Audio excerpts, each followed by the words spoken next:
নবী ১৫০০ বছর আগে নূরের জবানে বলে গেলেন, আন্নাসু কুল্লুহুম গালিকুনা ইল্লাল আলিমুন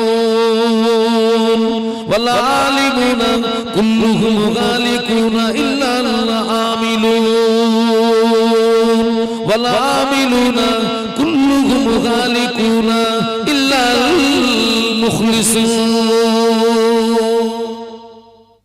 আল্লাহ নবী বললেন, সমস্ত মানুষ ধ্বংস হয়ে যাবে, সমস্ত মানুষ বরবাদ হয়ে যাবে, সমস্ত মানুষ নাস্তেনাবুদ হয়ে যাবে, কেবলমাত্র আলেমরা নাজাত পেয়ে যাবে।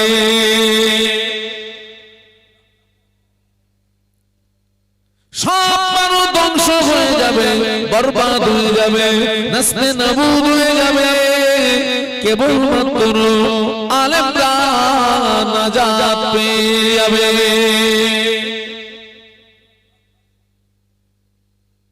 আচ্ছা, সুবহানাল্লাহ তো বললেন চাচা, বুঝে সুঝে বলেছেন? সমস্ত মানুষ ধ্বংস হয়ে যাবে, নাজাত পাবে কারা? আপনারা কি আলেম? তাহলে আপনারা ধ্বংস হয়ে যাবে, আবার বলছেন সুবহানাল্লাহ। হ্যাঁ,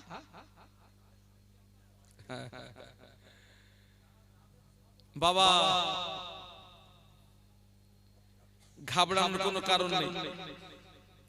আজকের এই মাহফিল আমাদের বাঁচার ডাক দিয়েছে। আপনারাও বাঁচতে এসেছেন, আমিও বাঁচতে এসেছি, আপনাদেরকে বাঁচানো হবে, বলুন ইনশাআল্লাহ। দেখেন, আরবের একজন টপ র্যাঙ্কের কবি, জানার নাম হযরত হাসান বিন সাবিত রাদিয়াল্লাহু আনহু, যিনি জীবনের শুরুতে ইসলামের বিরুদ্ধে, নবীর বিরুদ্ধে প্রচুর কবিতা লিখেছিলেন। কিসের বিরুদ্ধে? ইসলামের বিরুদ্ধে, নবীর বিরুদ্ধে প্রচুর কবিতা লিখেছিলেন। পরবর্তীতে তিনি যখন ইসলাম গ্রহণ করলেন, অটোমেটিক তলোয়ারটা ঘুরে গেল। এবারে নবীর পক্ষে, ইসলামের পক্ষে আর কাফেরদের বিরুদ্ধে কবিতা লিখতে শুরু করলেন। সুবহানাল্লাহ। ওই যে আল্লাহ নবীর মাথা কাটতে গেছিলেন কে? ওমর রাদিয়াল্লাহু। উনি তখন হালাতে ঈমানদার না হালাতে কাফের। কাফের। যে তলোয়ার নিয়ে মাথা কাটতে গিয়েছিলেন, মাথা কাটা হলো না, বিশ্বনবীর কদমে লুটিয়ে পড়ে ঈমান আনার কারণে সেই তলোয়ারটা ঘুরেছিল কাদের দিকে? একটু সুবহানাল্লাহ বলবেন না? ঠিক ততই বছর হাসান বিন সাবিত রাদিয়াল্লাহু আনহু জীবনের শুরুতে ইসলামের বিরুদ্ধে, নবীর বিরুদ্ধে প্রচুর কবিতা লিখেছিলেন। পরবর্তীতে তিনি যখন ইসলাম গ্রহণ করলেন, তলোয়ারটা ঘুরে গেল। নবীর পক্ষে, ইসলামের পক্ষে আর কাফেরদের বিরুদ্ধে উনি যখন কবিতা লিখছিলেন, ওনার কবিতার তলোয়ারের আঘাতে, আসলি তলোয়ার নয়, আসলি তলোয়ার বেশি ডেঞ্জার না কবিতার তলোয়ারটা ডেঞ্জার বেশি? কবিতার তলোয়ার। কারণ আসলি তলোয়ার মানে দা ধরে, কুড়াল ধরে। আসলি তলোয়ার দিয়ে 10 জন 20 জনকে মারতে পারবেন, তারপরে আপনি নিজেই দুর্বল হয়ে যাবেন। আর কবিতার তলোয়ার এত মারাত্মক, কবিতার তলোয়ারে একটা জাতকে মেরে দেওয়া যেতে পারে, একটা কওমকে মেরে দেওয়া যেতে পারে। উনি যখন কাফেরদের বিরুদ্ধে যখন কবিতা লিখছিলেন, কওম তুলে, গোত্র তুলে উনি তলোয়ার চালাচ্ছিলেন, কাফেরদেরকে মেরে তুলোধনা করছিলেন। আল্লাহ নবী হাসানকে ডেকে বললেন, হাসান, তুমি যেভাবে তলোয়ার চালাচ্ছ, তোমার তলোয়ারটা তো আমারও গায়ে লাগবে। তুমি যে কওম তুলে কথা বলছো, গোত্র তুলে কথা বলছো। হাসান বিন সাবিত রাদিয়াল্লাহু আনহু বলেছিলেন, ইয়া রাসূলুল্লাহ, হাবিবাল্লাহ, ইয়া রাসূলুল্লাহ, হাবিবাল্লাহ, হুজুর আপনি ঘাবড়াবেন না, এই দেখুন আমি আপনাকে বাঁচাচ্ছি। ইয়া রাসূলুল্লাহ, হাবিবাল্লাহ, আমি কওম তুলে তলোয়ার চালাচ্ছি ঠিকই, আমি গোত্র তুলে তলোয়ার চালাচ্ছি ঠিকই। আটার খামিনের ভিতরে একটা চুল যদি পড়ে যায়, ওই চুলটাকে যদি টেনে বার করে নেওয়া হয়, ওই চুলের গায়ে যেমন যেমন আটা লাগতে পারে না, ওই চুলের গায়ে যেমন আটা লাগা অসম্ভব। হুজুর আমি কম তুলে তলোয়ার চালাচ্ছি ঠিকই, গোবরু তুলে তলোয়ার চালাচ্ছি ঠিকই, ইয়া রাসূলুল্লাহ হাবিবাল্লাহ আমি আপনাকে ওই রকমই চুলের মতো টেনে বার করে নেব, আমার তলোয়ারের আঁচ আপনার গায়ে লাগবে না।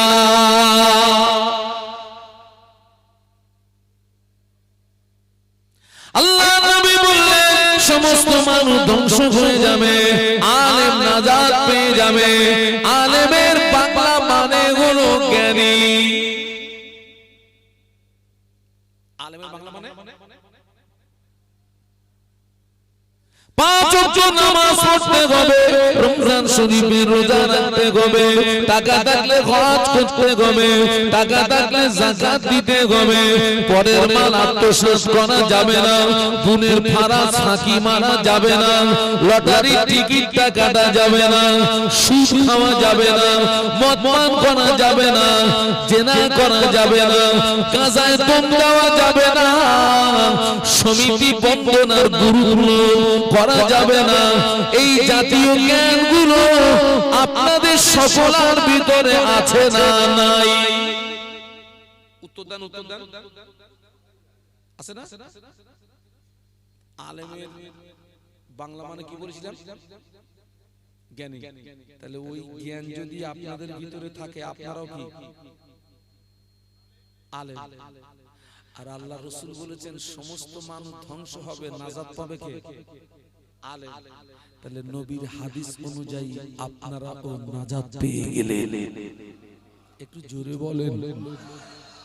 সেই জন্য মাহফিল দিতে হয়, মাহফিলে আসতে হয়, ওয়াজ নসিহত শুনতে হয়। আমার দৃষ্টিতে আপনারা সবাই শুধু আলেম না, এর ভিতরে আবার কিছু মুফতিও আছে। মুফতি বাবা, এখন যদি কোনো ফতোয়া ফারাজের দরকার হয়, বাবা ফুরফুরা শরীফে যাবেন না, এলাকার কোনো মুফতির কাছে যাবেন না, ওই লাউহাটিতে যেখানে বড় চার দোকান আছে না, এই চার দোকানে মুফতি থাকে না? থাকে না? বড় বড় মুফতি কত বড় ফতোয়া দেবেন, ফাটাফাটা মেরে দেবে। তো আপনারা আলেম, আপনারাও নাজাত পেয়ে গেলেন। সুবহানাল্লাহ বলেন, আরো জোরে বলেন। কিন্তু বিশ্বনবী এক ধাপ এগিয়ে গিয়ে বলছেন আলেম নাজাত পাবে না। একটু আগে কি বলেছেন? পাবে। আল্লাহ নবী বললেন ওয়াল আলিমুনা কুল্লুহুম গালিকুনা ইল্লা আমিলুন। আল্লাহ নবী বললেন সমস্ত আলেম ধ্বংস হয়ে যাবে, আলেম বরবাদ হয়ে যাবে, আলেম নাস্তে নাবুদ হয়ে যাবে, কেবলমাত্র আমলকারীরাই নাজাত পেয়ে যাবে।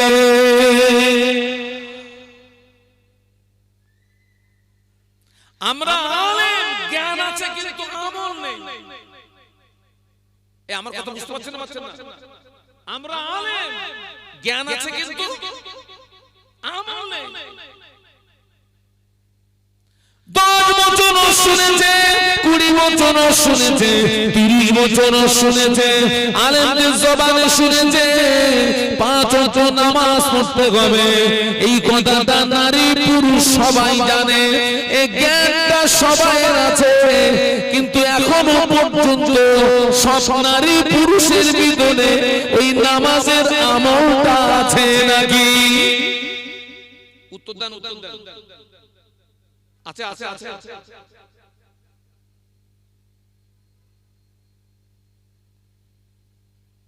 10 বছর শুনেছে, 15 বছর শুনেছে, 20 বছর শুনেছে, এত বছর শোনার পরেও অনেক মুসলমান আছে সারা বছরে 2 দিনের বেশি নামাজ পড়ে না। এই এরা মাল আছে না নেই? কোন নামাজ?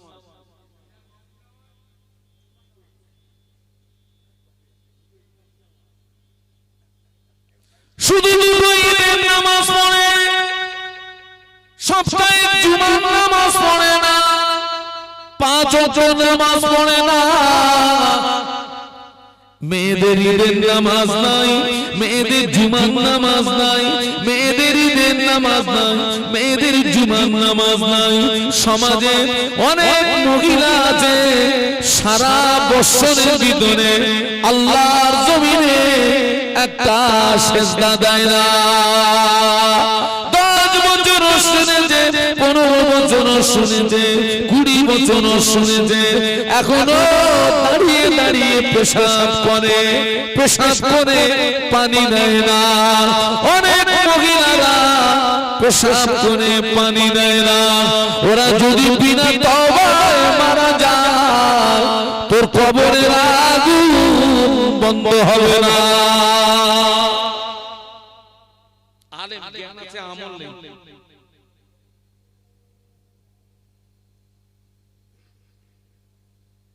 জ্ঞান আছে, আমল নেই। পৃথিবীর কোন শক্তি তোমাকে বাঁচাতে পারবে না।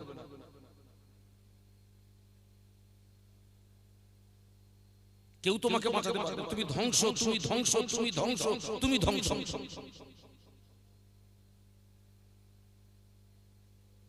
তুমি ধ্বংস। কোন হুজুর তোমাকে বাঁচাতে পারবে না, কোন আলেম তোমাকে বাঁচাতে পারবে না, কোন মসজিদের ইমাম তোমাকে বাঁচাতে পারবে না। মাহফিল হচ্ছে,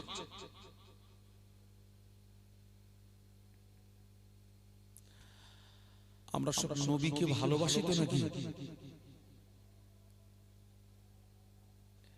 এমন একটা কথা জিজ্ঞাসা করলাম, উত্তরটা সকলের ভিতর থেকে আসা উচিত ছিল।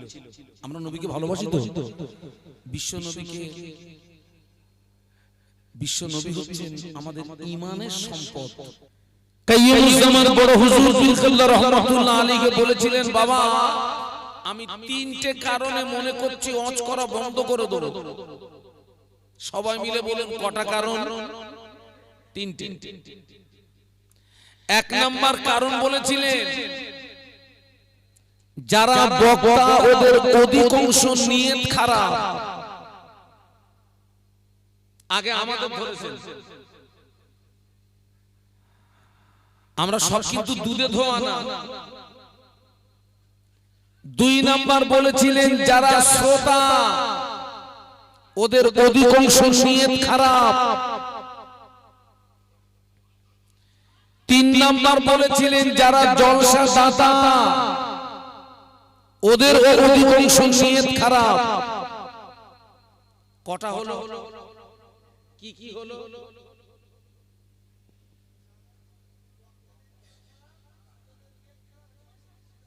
সব বক্তা, সব শ্রোতা, সব জলসাদাতা একটা শব্দ ইউজ করেছেন, অধিকাংশ, তার মানে ভালো রেখেছেন। এই বক্তা, শ্রোতা আর কমিটি 3 শ্রেণীর মানুষের নিয়ত যখন এক হবে, এক মানে এই 3 শ্রেণীর মানুষের নিয়ত যখন আল্লাহর সন্তুষ্টির উদ্দেশ্য হবে, ওই মাহফিলে আল্লাহর পক্ষ থেকে রহমত বরকত নাজিল হবে এবং ওই ওয়াজ নসিহত মানুষের হৃদয়ে রেখাপাত করবে। একটু সুবহানাল্লাহ বলুন, একটু মহব্বতে বলুন। আর এই 3 শ্রেণীর মানুষের নিয়ত যখন বিগড়িয়ে যাবে,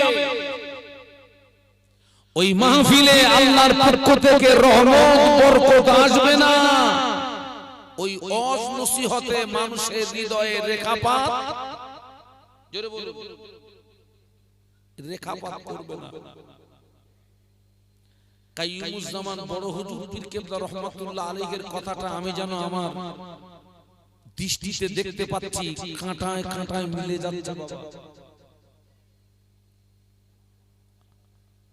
অধিকাংশ বক্তার নিয়ত খারাপ হয়ে গেছে, অধিকাংশ শ্রোতাদের নিয়ত খারাপ হয়ে গেছে, আর অধিকাংশ জলসা দাতাদের নিয়ত খারাপ হয়ে গেছে। বুখারী শরীফের প্রথম হাদিস হচ্ছে, ইন্নামাল আমালু বিন্নিয়াত। একটু সুবহানাল্লাহ বলেন, আরো জোরে বলেন। যার বাংলা মানে হলো আমলের ভিত নিয়তের উপরে। কিসের ভিত? কিসের উপরে? আমলের ভিত। নিয়ত যদি ভালো হয় আল্লাহ চাইলে ফল ভালো পাওয়া যাবে। নিয়ত যদি বিগড়িয়ে যায় ফল ভালো পাবেন এই আশা করা যাবে না বাবা। মাহফিল দিলে হবে না, মাহফিলে আসতে হবে। আসলে হবে না, মাহফিলে বসতে হবে। বসলে হবে না, ওয়াজ নসিহত শুনতে হবে। শুনলে হবে না, বলুন তো কি করতে হবে? সবাই মিলে বলুন, আমল। আচ্ছা আপনারা বলুন তো, এই আমলের জায়গায় আমরা এগিয়ে না পিছিয়ে? হ্যাঁ, আমলটা কোথায় বলুন তো? আমলটা আমলের বাংলা মানে বাস্তব জীবনের রূপ দেওয়া। একদম বুকে হাত দিয়ে বলুন তো, আমাদের মধ্যে আমলটা কোথায়? অস্ত হচ্ছে।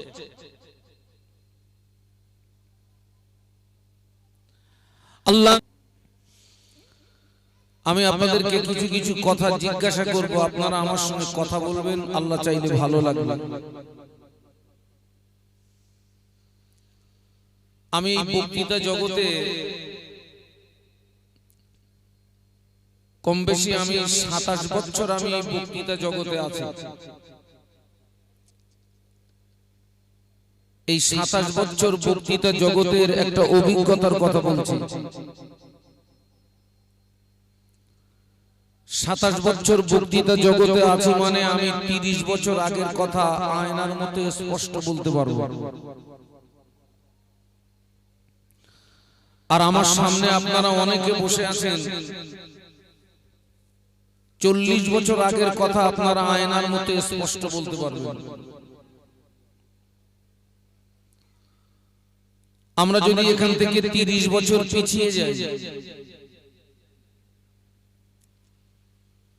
বর্তমান যুগ সন্ধিক্ষণে যে হারে মাহফিল হচ্ছে, এই তো আমার কানে একটা আওয়াজ আসছে, আমার যেন মনে হচ্ছে পাশে একটা মাহফিল হচ্ছে। আমরা যদি 30 বছর পিছিয়ে যাই, বর্তমান যুগ সন্ধিক্ষণে যে হারে মাহফিল হচ্ছে, 30 বছর আগে এত মাহফিল হতো না।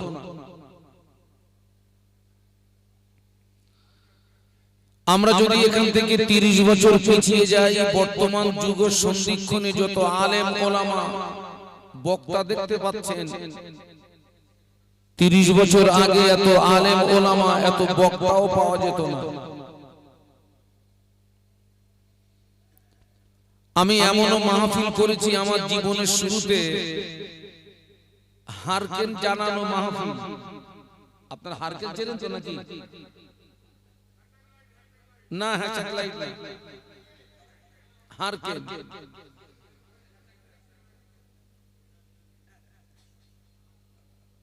এরকম আলেমদের যেখানে বসার জায়গায় স্টেজ, ঠিক তার পাশে আমার খুব মনে পড়ে, পাশে একটা বাঁশ গাছের ঝাড়,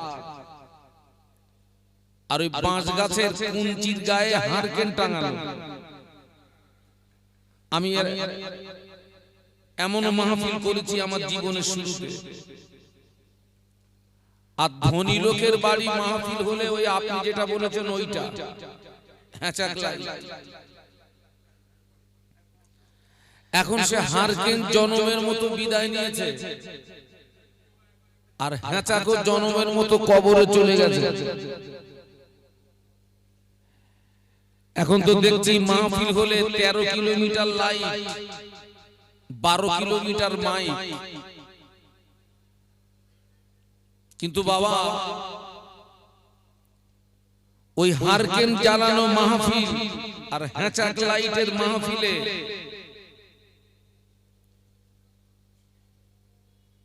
সমাজে যে পরিবর্তন দেখা দিয়েছিল এবং সেই অনসিহত মানুষের হৃদয়ে যে রেখাপাত করেছিল, এখন 13 কিলোমিটার লাইট আর 12 কিলোমিটার মাইক লাগিয়ে মাহফিল দিয়ে সেই কাজটা কিন্তু পাওয়া যাচ্ছে না। এটা সত্য না মিথ্যা?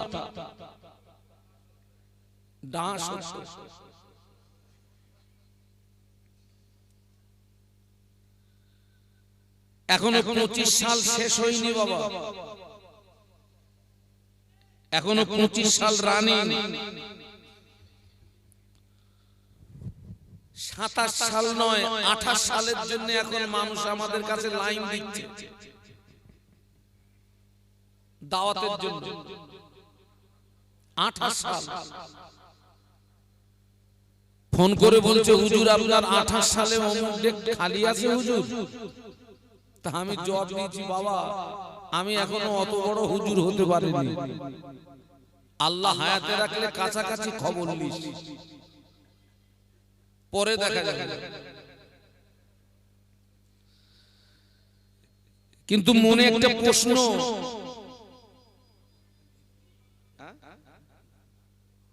আমাকে টাকা দিয়েছে বারে, এখনো তো ওয়াজ শুরু হয়নি, 200 টাকা দিল আমাকে। তো আপনারা সবাই 200 করে দেন। ওয়াজ তো এখনো শুরু হয়নি, তার আগে টাকা কে দিল তো আল্লাহই জানে। আপনারা সব রেডি করেন, টাকা রেডি করেন।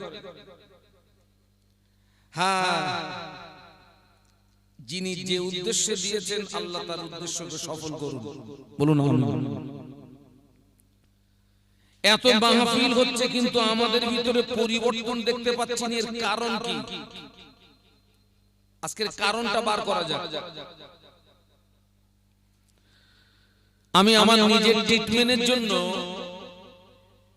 আমি 4 বার গিয়েছি সিএমসি খ্রিস্টান মেডিকেল কলেজ ভেলোর। আমি 4 বার গেছি আমার নিজের ট্রিটমেন্টের জন্য। আর অন্য একজন ব্যক্তিকে ট্রিটমেন্ট করানোর জন্য আমি একবার গিয়েছি চেন্নাই অ্যাপোলো হসপিটাল। আর নিজের ট্রিটমেন্টের জন্য আমি হায়দ্রাবাদ গ্যাস্ট্রোলজি ডিপার্টমেন্টের এশিয়া মহাদেশের ভিতরে নাম্বার 1 হসপিটাল হচ্ছে Hyderabad AIG, Asian institute of gastrology Hyderabad. আমি কয়েকবার গেছি হায়দ্রাবাদ, ভেলোর এবং চেন্নাই। এই বড় বড় হসপিটালের ডাক্তারদের ট্রিটমেন্টের পদ্ধতি আর আমাদের এলাকার হসপিটালের ডাক্তারদের ট্রিটমেন্টের পদ্ধতি আমি দেখেছি সম্পূর্ণ আলাদা। কিরকম? মনে করুন আপনার পেটের ভিতরে জ্বালা করে, জ্বালা,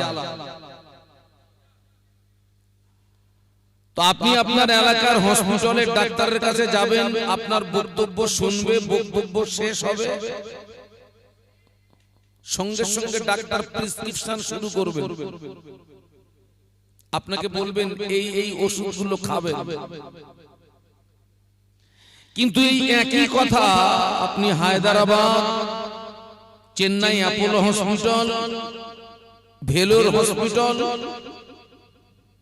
এই একই কথা বলবেন, ডাক্তার আপনাকে 1 টাকারও ওষুধ দেবে না। ওই যে আপনার পেটের ভিতরে জ্বালা হয় কেন, আমার দিকে তাকান। এই কেন প্রশ্নের উত্তর তানারা যতক্ষণ না পর্যন্ত বার করতে পারবেন ততক্ষণ আপনাকে 1 টাকারও ওষুধ আপনাকে দেবে না। তো 30 বছর আগে মাহফিল কম, হুজুর কম, কাজ বেশি। আর 30 বছর পরে এসে মাহফিল বেশি, হুজুর বেশি। বলুন বলুন, কাজ কম। এর কারণটা কি? আমি আজকে মনে করছি দেশীয় এলাকার ডাক্তারদের মতো ট্রিটমেন্ট করব না, একটু ভেলোরের ডাক্তারের মতো ট্রিটমেন্ট করব। এর কারণটা বার করি। দেখুন, আমি মাযহাবগত দিক দিয়ে হানাফি মাযহাবের মানুষ তথা ইমামে আযম আবু হানিফা রাহমাতুল্লাহ আলাইহির মাসলাকের মানুষ। আপনারা সব আমার সঙ্গী তো নাকি? আর আমি মাযহাবগত দিক দিয়ে হানাফি মাযহাবের মানুষ, আর সিলসিলাগত দিক দিয়ে, সিলসিলার বাংলা মানে হচ্ছে শিকল। সিলসিলা বাংলা মানে কি বলেছি? আমি সিলসিলাগত দিক দিয়ে ফুরফুরা শরীফের মুজাদ্দিদুজ জামান আমিরুশ শরিয়াত কুতুবুল আলাম দাদা হুজুর পীর কেবলা রাহমাতুল্লাহ আলাইহির সিলসিলার একজন নগণ্য খাদেম। আপনারা আমার সঙ্গী তো নাকি? আলহামদুলিল্লাহ। মুজাদ্দিদুজ জামানে 5 জন পুত্র সন্তান ছিল। আমরা যাদেরকে 5 হুজুর বলে জানি। কজন হুজুর? 5 হুজুর কেবলা। ওই 5 হুজুর কেবলার ভিতরে একজন হুজুর কেবলাকে বলা হতো কাইয়ুমুজ জামান। সবাই মিলে বলেন কি বলা হতো? যিনি হচ্ছেন বড় হুজুর পীর কেবলা রাহমাতুল্লাহ আলাইহি। বড় হুজুর পীর কেবলা রাহমাতুল্লাহ আলাইহিকে বলা হতো কাইয়ুমুজ জামান। কাইয়ুমুজ জামান বড় হুজুর পীর কেবলা রাহমাতুল্লাহ আলাইহি কোন একদিন ভক্ত মুরিদদেরকে সামনে নিয়ে খুব আক্ষেপের সঙ্গে একটি কথা বলেছিলেন। কি বলেছিলেন? বলেছিলেন, বাবা আমি মনে করছি ওয়াজ করা বন্ধ করে দেবো, ওয়াজ আর আমি করব না। ওয়াজ আমি আর করব না, ওয়াজ করা বন্ধ করে দেবো। হুজুরের মহব্বতের মানুষ জানারা তানারা বললেন, হুজুর আপনি এরকম কথা বলছেন কেন? আপনার মতো ব্যক্তি যদি বক্তৃতা জগৎ থেকে পিছিয়ে আসেন তো সমাজ তো আরো গোমরাহির মধ্যে পড়ে যাবে। আপনি এরকম কথা বলছেন